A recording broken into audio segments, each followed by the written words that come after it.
Hey there, members of the Night Crew, and folks who just love horror.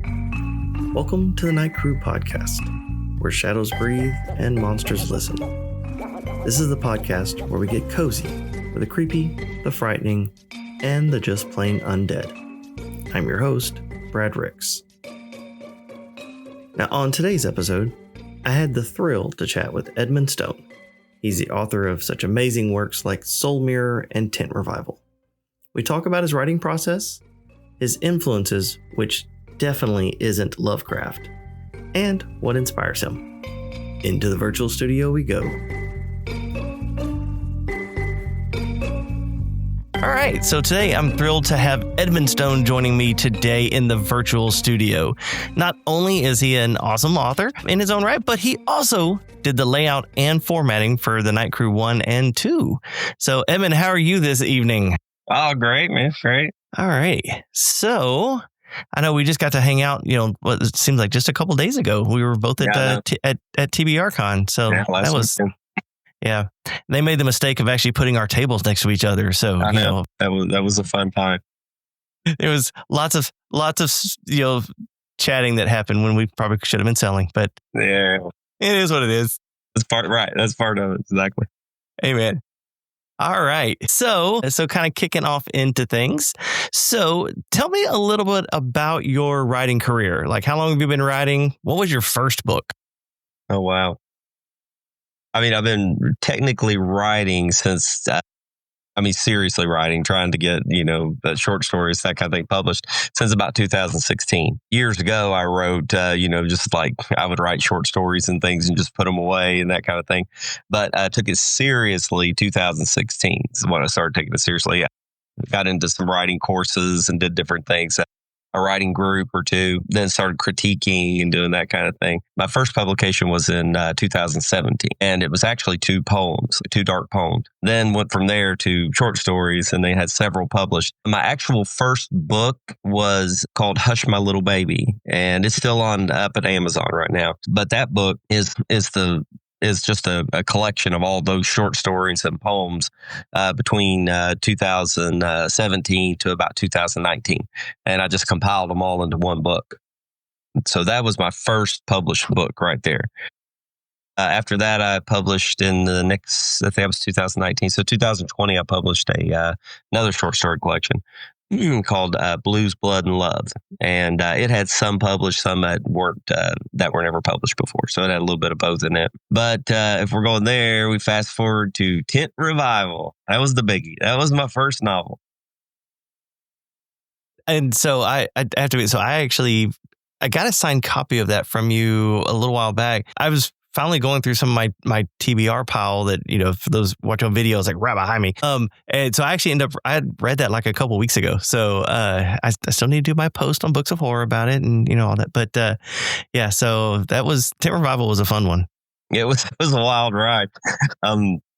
Meant to be like, honestly, a lot of people told me it was read more like a movie than it did a book. And I said, well, there's a good reason for that, because it was meant to be like a campy kind of a thing told by my experience with movies. Probably in the horror genre, like several, I probably have more experience with movies than I do books.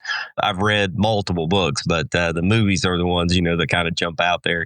So Tent Revival, small town, all that going on. And I took elements of like vampire type monsters and zombie type monsters and kind of combined them all to make the creatures that I made in there. I took little bits of cosmic horror, from like The Thing and stuff like, I used to watch a lot of.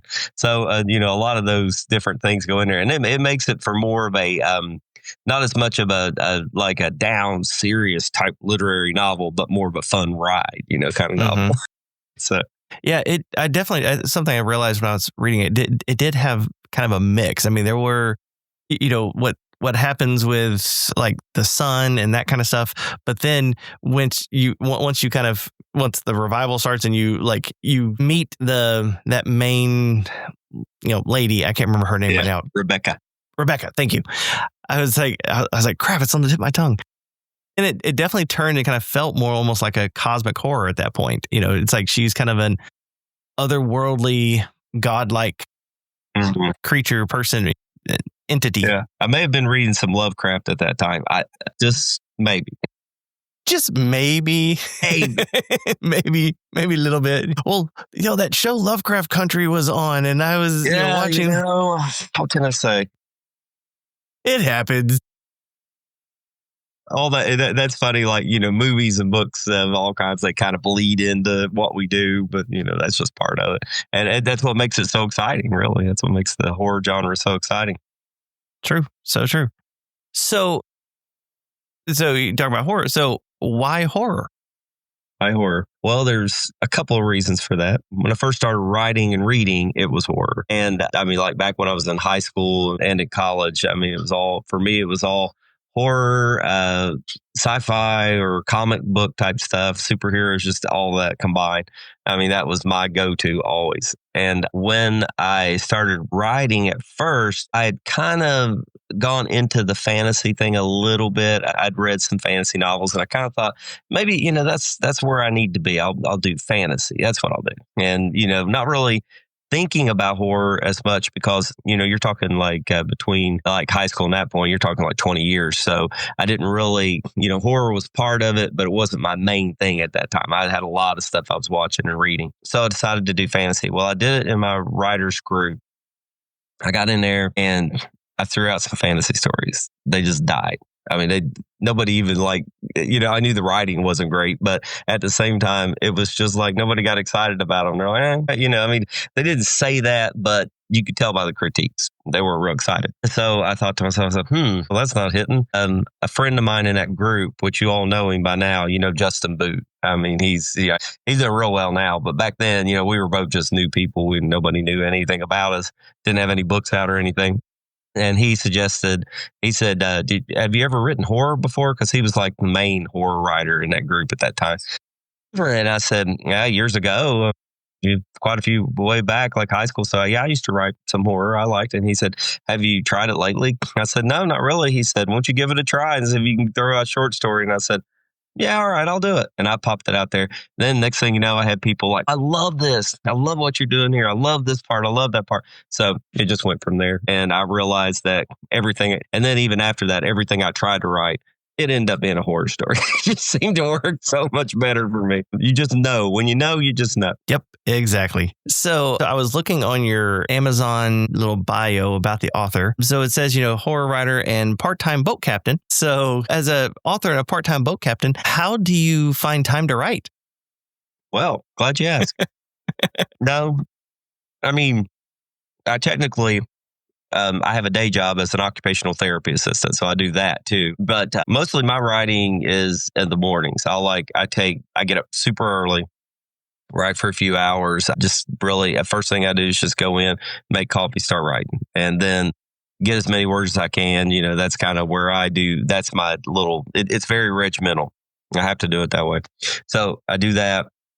Go to work for the full day, come home, and then I try to throw in a few extra here and there. If I can get a few extra words, fine. If not, then I crash. But now the boat part of it, that's the weekend. And I have a boat and I leave it down parked. I live on where I live, there's a river behind me, the Ohio River. I just sit right off of it. So you walk out to my backyard, there's a few steps that goes down, and then I have a boat sitting out there. So we go boating on the weekend. And that's where the part-time boat captain comes from. Well, and it's definitely very, very important to have those the little time to decompress. Yeah, because especially because I do very similar to what you were saying. I usually get up way earlier than everybody else. Get some coffee, and then I'm at the computer before the sun comes up. And having those times where you can kind of if you kept that regiment 5, 6, 7 days a week, at some point you're just going to start the well is going to run dry.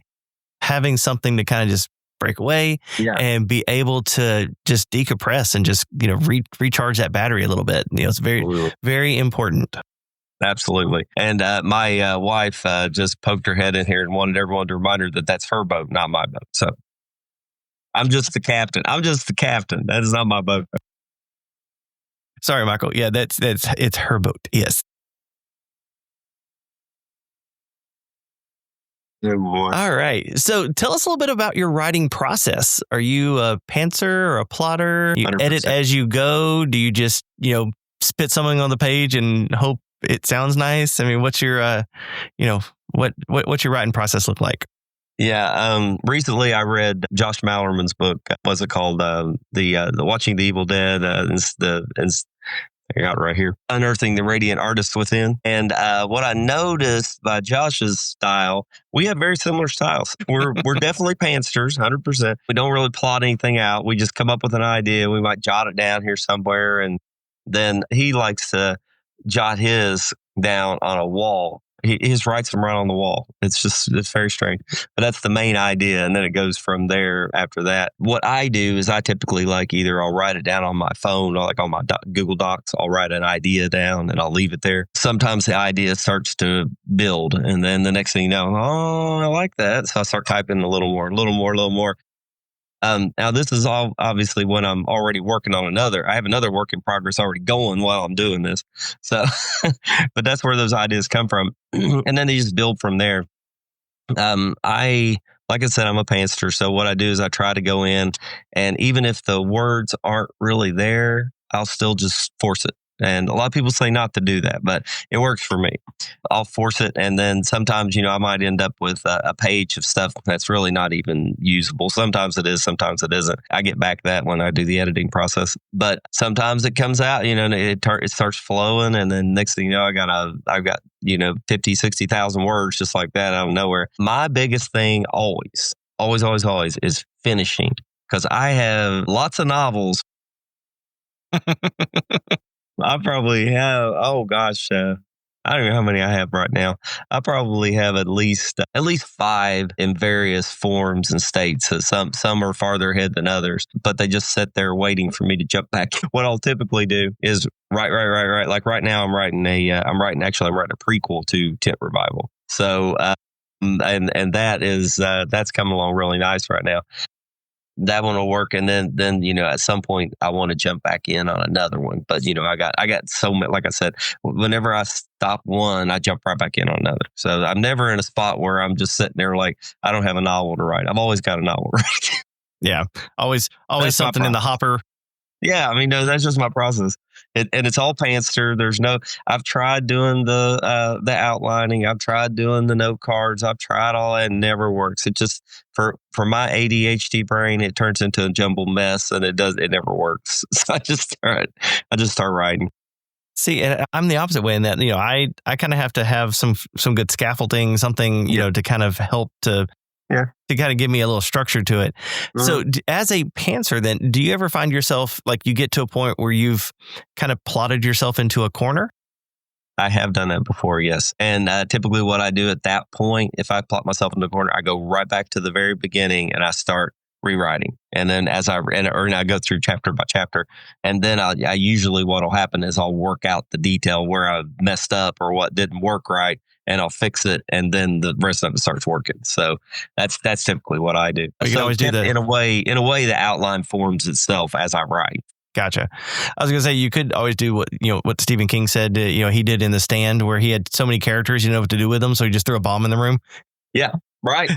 Right. And you can do that. You can get into a lot of, like the one I'm doing now. It has a lot of characters in it. And I was noticing at one point, I was getting farther down, and I was noticing, wait a minute, what about these two guys? I mean, what happened to them? And then I was just looking, I went back and I said, well, they were here. Now they're gone. I got to get those guys back in there. I just kind of lost track of them, man. It was just, and they're really good characters, really important to the plot of the story. And I just kind of left them in the dust. So I got to go back and fix them and put them back in there. See, now if you were a plotter. Yeah, right.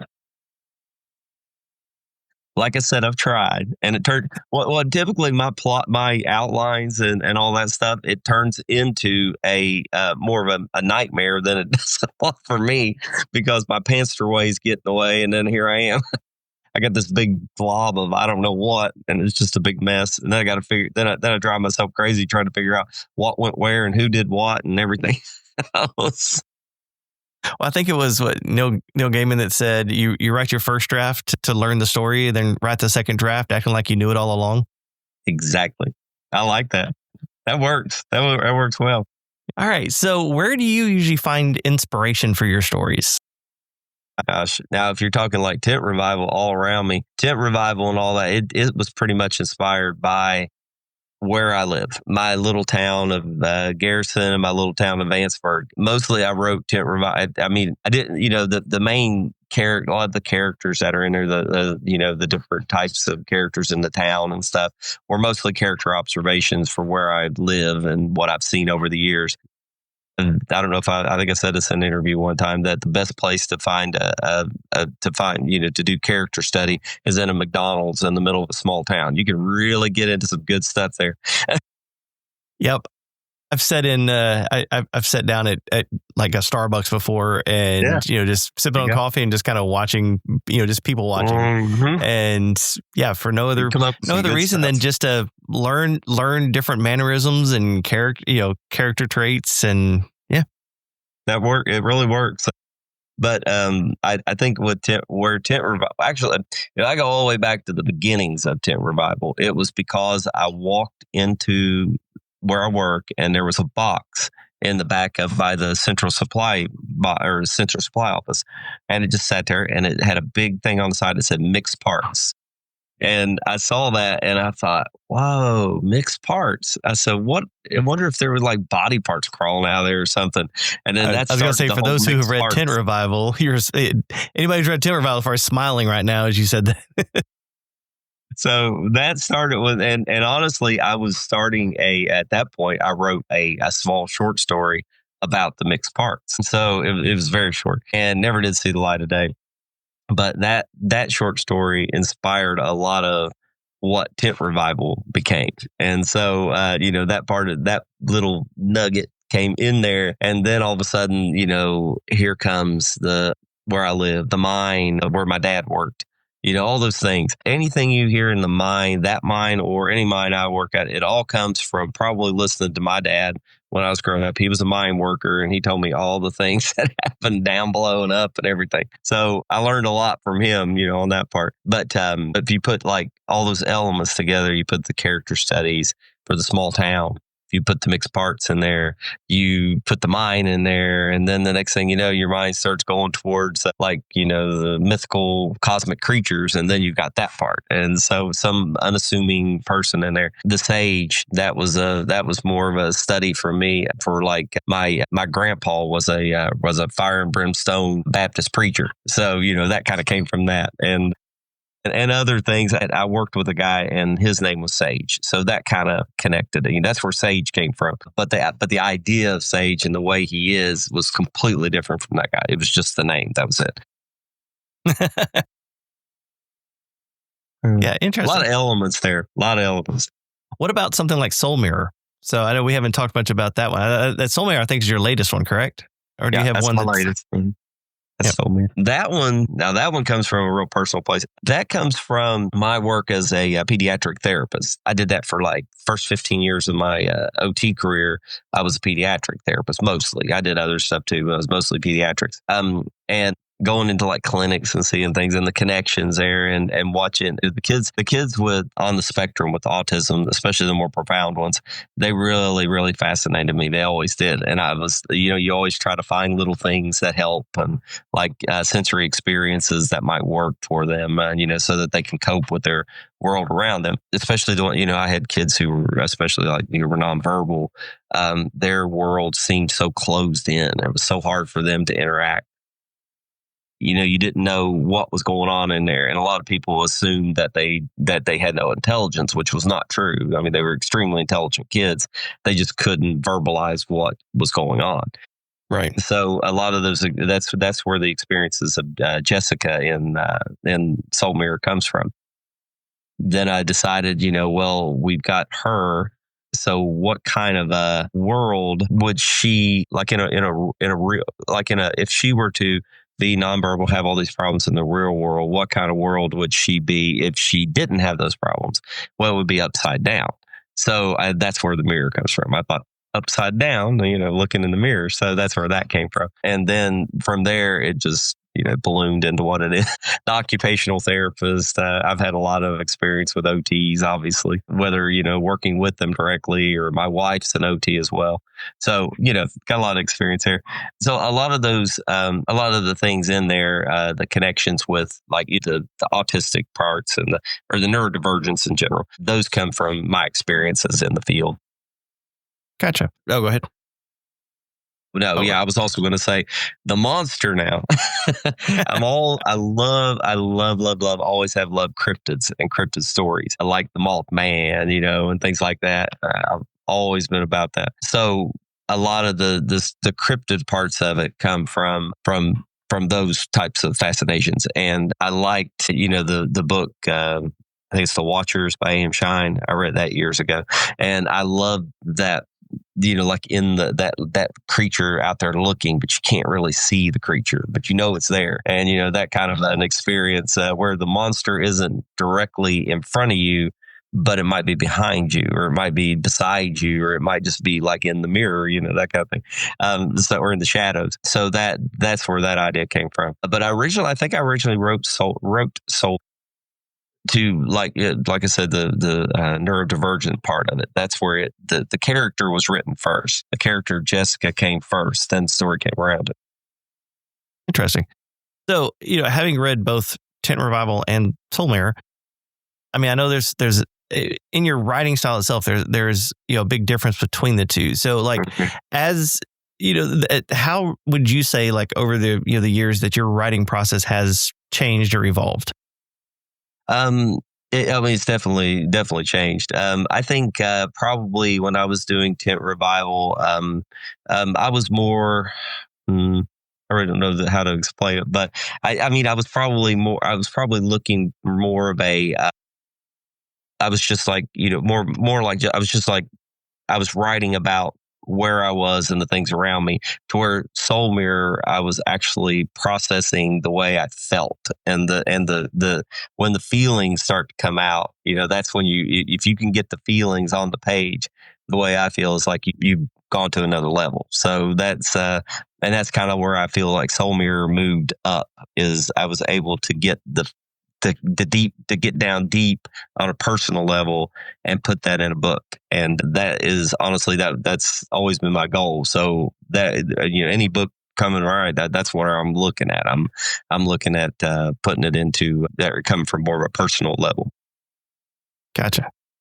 All right. So who would you say are your biggest literary influences? Well, outside of like Lovecraft, obviously.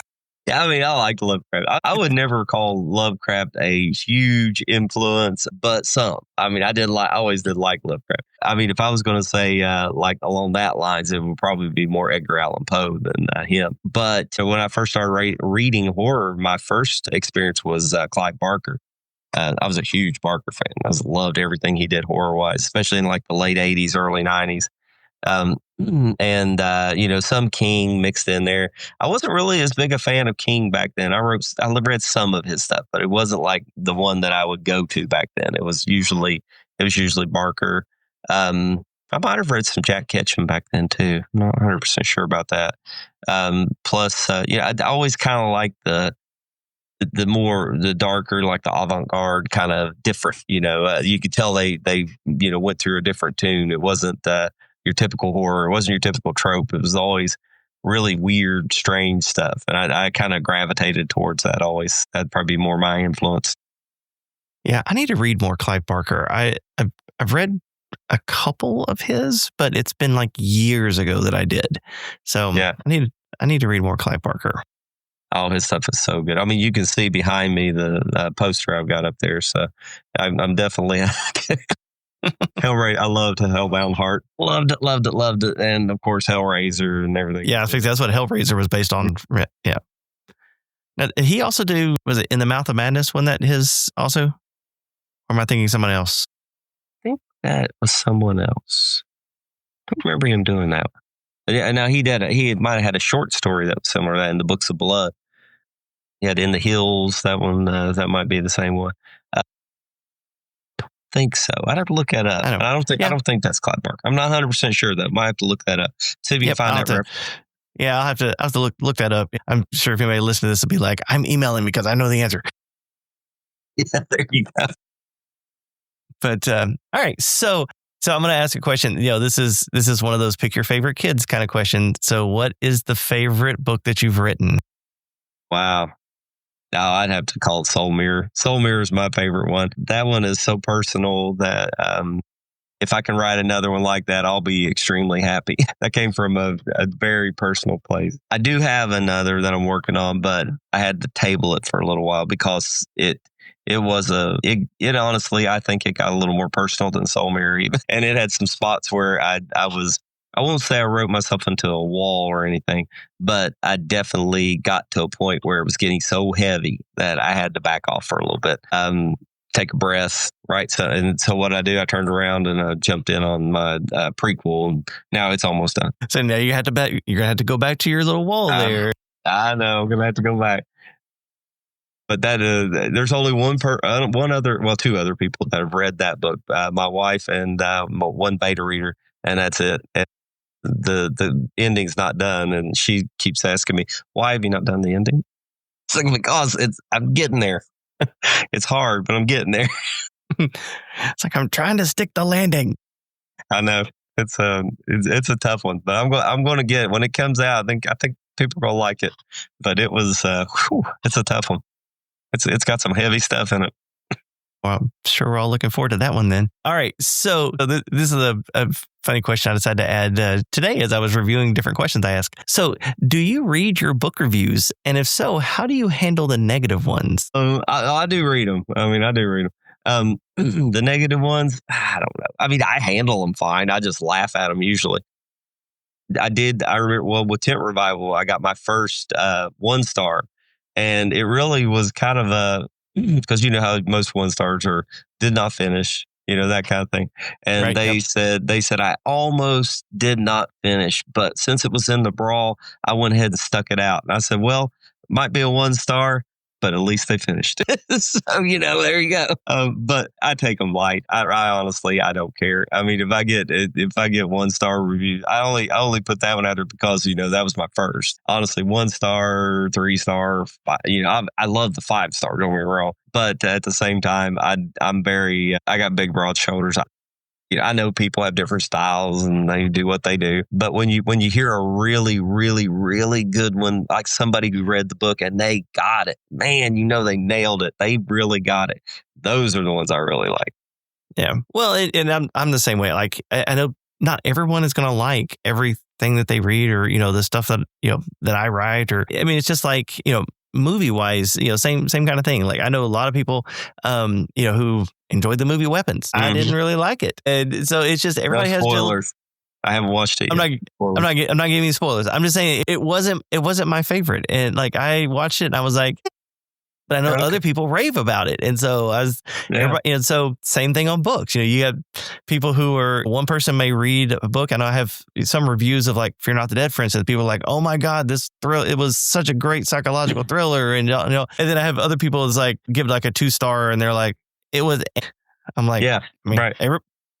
Everybody's got different takes. That's right. I think some of my favorites are the ones that when they're like, just accolades on top of accolades. And then they're like, 3 stars. I'm like, what in the world? What? I got one of those. What does it take to get a 5 star with you? I got one of those. I think it was from NetGalley, and I got one on Soul Mirror, and they said that they were like, put in it's a great review. Talked about it's how a great review, and it's like recommend 3 stars. it. Well, all this 3 stars. I'm like, I was the same way. I'm like, what? You just gave it a 5-star review and only 3 stars. I don't even understand.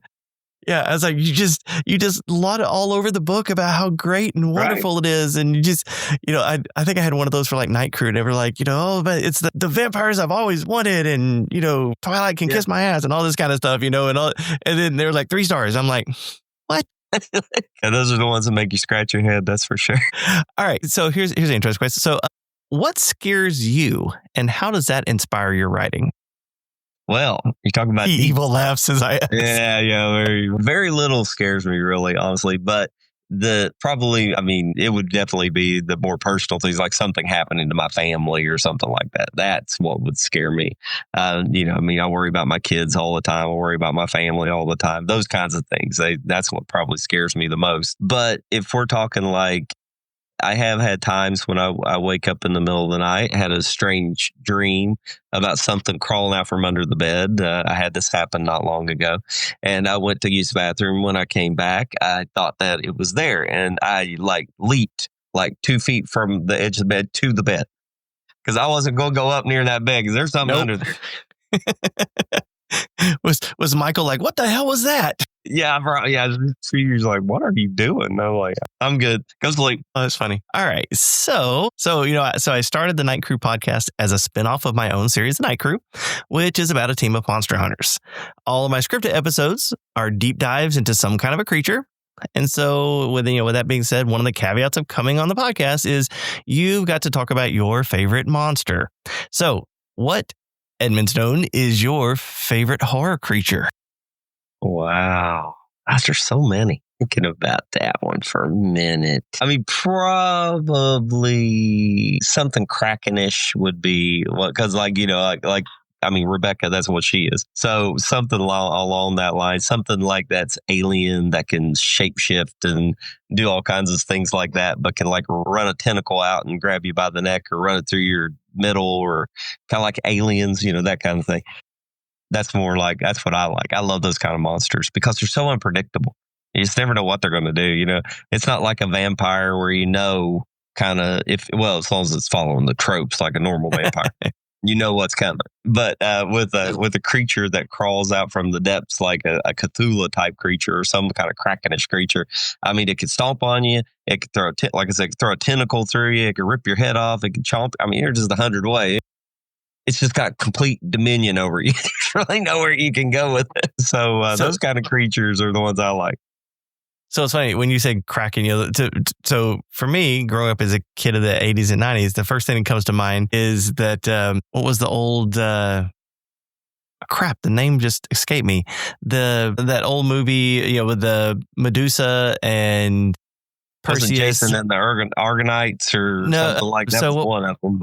Yeah, what was it? It was the one with the little funny owl, the little mechanical owl. Oh yeah, that was what's that called? I know the one you're talking about, and it's kind of like the ones they've done recently. With what's the one? Clash of the Titans. Yeah, there it is. Clash of the Titans. That was right on the tip of my tongue. I was thinking Titans. So yeah, that's the one. Yeah. So anytime I hear Kraken, that's the first thing usually comes to my mind is Clash of the Titans when it comes out of the water and yeah. That's it. There you go, right there. That's the kind of thing that probably because every time I think of water, I think of that and also being on the water and something coming up. I mean even Jaws to a degree scared me back when I was a kid because that was kind of a Kraken too. I mean it just come out of the water out of the deep and you didn't see it coming, that kind of thing. And it's so persistent and just keeps coming and keeps coming. Mm-hmm. Yeah. Yeah. When, not with 3 barrels, he can't. That's right. We need a bigger boat. So it's funny because earlier we talk about influence and you're like, well, Lovecraft stuff is fine. And then your favorite creature, you're like, yep, it's going to be Cthulhu. I know. Yeah, well, okay, whatever. I just told him myself, didn't I? He was like, Lovecraft is okay. By the way, I love his creatures. Right. I know. Yeah, it's whatever. Shout out to old HP. All right. So I guess, so outside of writing, what are some of your hobbies? Well, obviously boating. Obviously the boating. Yep, we got to that. But I like to paddleboard and stuff like that. Probably, I do. I'm kind of on again, off again with art. Used to, I was really big on character art, and I would draw sketches and all these different things. But I've kind of gotten away from that. Where with the writing, I just do so much of it that now it's kind of a lot of those things have been put on the back burner. But I would call that a hobby because I'll pick it up again now and then. So probably, sketching, that kind of drawing. And I read a lot. Probably, I love to read and walk. I have a certain time of the day when I'm at my day job, and I'll just put my headphones on and I'll take off and take a walk, but I'm always listening to a book during that time, so that kind of helps. That makes things nice. But my biggest hobby obviously is on the waters. Well, that's where you're gonna find me if you're talking a real hobby. So you're definitely a fish, huh? I am scared to death of the Kraken in the water, but love to be in it. I was about to, make that little comparison as well. It'd be like, for, like, creatures that my favorite ones are the ones in the water, and I like being on the water. Exactly. Fear. I love the fear. He's a horror author that just lives in the fear. You got it. So what advice do you have for aspiring or new authors? Well, be persistent. Be persistent. That is probably the biggest piece of advice. If you don't like what you're writing today, 9 times out of 10, a year from now, you will like it. So be persistent, stick with it. Don't give up. Don't think that, the first few things you write are, oh, it's awful. This is too hard. This is that. I mean, all those things go through your head. We've all been there.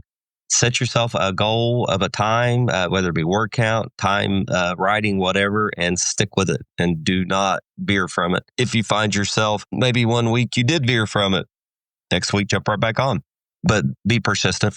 I think if anything else, I would say be persistent, because the more you write, then it's just like anything, it's like an athlete, there's often, they say that, an athlete works hard to train muscles to do certain things. We work hard to train our brain to do certain things. So it's the same thing. And if I recall, I think we were talking a little bit about this at TBRCon too. But yeah, it's that, it is a muscle. And if you can set yourself that time, then every day you're going and you're training yourself. It's that almost Pavlovian that you're getting yourself into that rhythm. It's a muscle that you're training, and you're building that muscle memory with every time you're sitting down in front of the keyboard that, hey, this is the time, and eventually your brain will kind of, it'll kick into gear. Sometimes it's like lawnmower. Sometimes it takes it a couple of tries before that mower gets going, and then sometimes those are the good times when it really starts kicking. And next thing you know, you look down. Oh my gosh, I got 2,000 words. Oh my gosh, I'm going to 3,000. Wow. Then you're just like going on. There are so many times like I feel like I'm just like banging on the keyboard. I'm like, yeah, we got this. I look up and I'm like, I've written 150 words. And then I've done that and then other days, like you're just typing away and it's like 1,500 has just passed by. And you don't even know where it's coming from. Right. I know, you just get into that like zone, and it's just you're there and you're just riding away. And I've heard it called the flow before, where you're just kind of in the flow and things are just passing right through. And it's that's very, very accurate right there. That's definitely accurate. Let me see. Go through my little list of questions here. Oh, here's a good one. If you could pick someone to do a collaboration with, who would it be? Oh, I don't know. There's a lot of people. I don't know, maybe Brad Ricks. I don't know, it's possible. You don't have to say me just because you're looking at a camera at me. Now are we talking like literary heroes from the past that I had, that kind of thing? We can pick that and a current indie author or somebody that you know. All right. I don't know if we could actually do it, but I've also always wanted to do a collab with Ben Young, but we've sort of done that with our latest book with the Hurt People, but that wasn't a true collab. That was more like, one story feeds off the other. Right. Yep. Not like, I do a chapter, you do a chapter, that kind of thing. And we've discussed that before, but we've just never been able to pinpoint a time to do it. It's tough. Now I'm doing a Try Not to Die book, and Mark Tolios will probably be collabing with me on some of that because, trying to give it to mostly the kill scenes and kind of make sure all the structure works. So that'll probably be, that'll be a collab, I'm sure. I've only done one other collaboration, and that was with Patrick Ruman, the owner of Wicked House Publishing. Yep. And that was before he had Wicked House. We were both self-published authors then, and we did it was actually published like about 6 months before Tent Revival, but we did a collab called The Little Runaway. That's what it's called. And it's more of a YA kind of story, which really surprised me because I'd never done a YA story before that. But the two of us collabed on that, and I thought it turned out pretty good. It got good reviews and everything, but It's still floating around out there. So I'll have to check that one out. yeah, check it out. Yeah, it's called The Little Runaway. I think he's collabing with one of his authors now, maybe Andrew Nyberg. I'm not sure. I think they got something going on. Yeah, they're working on a zombie apocalypse kind of thing, if I recall. All right, that's cool. Yeah, both great guys. So I'm sure that'll turn out really good. Yeah. All right. So where can my listeners learn more about you? Now, I guess so I know you also have your little group on your group on Facebook. I say little group. So I hope y'all don't give me hate mail that I said your little group on Well, Facebook. they are a little group. No, but they're small they're but a mighty group, but they're dedicated. They're a dedicated group. How about that? So talk about your group on Facebook. Okay. Well, I'm going to show you the sticker. There's Edmund Stoners. That's the group. Nice little setup there. The Stoners. The Stoners. That little group came from the first Books and Brews. I came in there, and a couple of the people on there, a couple of my people that were there to see me, they were talking about it and stuff. Well, one of them was I think it was Mary Triuo. I think is how you say her name. Anyway, she her daughter had said something about hey, Edmund Stone, wouldn't that be the Stoners? And she told me that, and I was like, whoa, wait, what did you just say? And like, they said, well, that just Stoners, stuck. and I said, the Edmund Stoners. I said, oh my God, that's great, and then just went from there, and it started growing. But now I've got people, they'll say the Stoners forever, Stoners unite, things like that. But it's fun. We have a blast with that. But yeah, that's where that all started. And then I started the Facebook group, and we got the group page. And I mean, who knows where it'll go? Like I said, it's a small group, but a dedicated group. So they're good people. I know, because like at Books and Brews this past year, y'all had a little meetup and everything. So yeah. Sure did. Yeah, it was great. Took pictures and had a little freebies for them. It was great. Awesome. All right. So obviously there's the Stoners group. So where else can people learn more about Edmund Stone? You can go to my website, edmundstonehorror.com. All my books are on there. There's a place to find Stoner merc. You can find that there. So also a place where you can join my newsletter there. Amazon.com. You go there, you can find everything. Crystal Lake Publishing. You can find me on their catalog. And let's see. Sometimes I'm at like bookstores because I'm like on Ingram, so you'll find me at independent bookstores. I've been in a couple Barnes and Noble here and there. So, but Amazon.com and EdmundStoneHorror.com. That's probably gonna be your best bet. Gotcha. Okay. Yeah, and I'll make sure and get all those links and stuff from you, so that way they can be in the show notes, and it'd be nice and easy for people to find and click on. All right. So, sounds good. Any lasting words of wisdom before we sign off for the evening? The lasting words of wisdom: don't get a table next to Brad Ricks. No, I'm kidding. Well, but poor Edmund, he had on both sides. He had Ben Young on one side and myself on the other. I mean, I don't know who did that table arrangements, but it was they just stacked us up there. It was a good time, though. I mean, we have to say it was a good time. I love those conventions anyway. We have so much fun. I mean, like AuthorCon, same way. They're just all like, especially when you're all like together there in that corner and you can't go anywhere, kind of stuck. You think, well, I need to go. And then like, oh no, here comes some people. All right. Well, Brad's going to talk to them. Then they're going to send them to me. I'm going to listen. Okay. And I know it's so bad at those conventions, because like you don't ever know. And so like, even if like I'll like, okay, I gotta go use the restroom, and I'm like looking around, I'm like, am I gonna miss out on sales for the 3 minutes that I'm in the restroom? I was like, I know. You get like that. I've done it for so many times, and I kind of feel the same way. Ben always tells me, he's like, well, yeah, but you're always like, the very first convention I went to was AuthorCon, very first AuthorCon.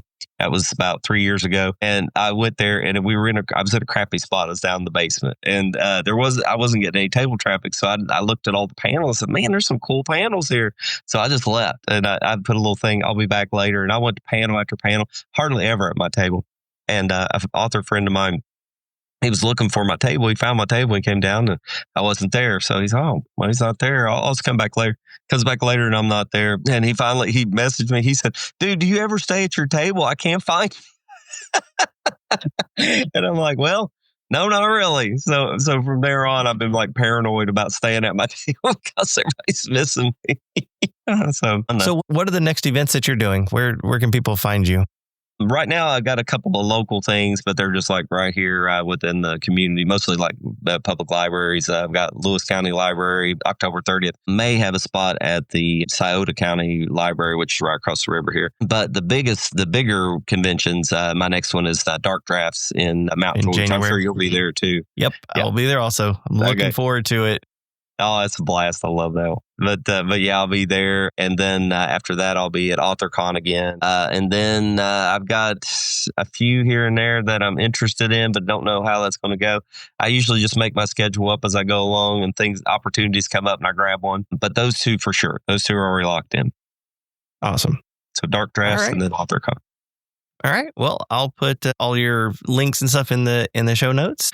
Other than that, it's been a blast chatting with you today. So I appreciate hanging out with me for a little bit and talking all about Edmund Stone.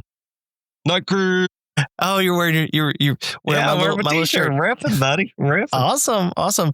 Yeah, I saw your picture on Facebook earlier with it on. I do appreciate that. Yeah, for those of you listening, I did make T-shirts for the Night Crew podcast. Haven't put them on my website yet because I have some local events that I'm doing. I'm like, I got to make sure and have merch just in case. But once these are all done, then I'm definitely gonna have some T-shirts on my website if anybody wants to buy a T-shirt. Awesome shirts, good quality. Yeah, I appreciate it. Well, so like I said, with that, I will. I'll bid you adieu, and I again appreciate you hanging out with me for a little bit. All right, same here. Yeah, thank you for having me. Appreciate it. Not a problem.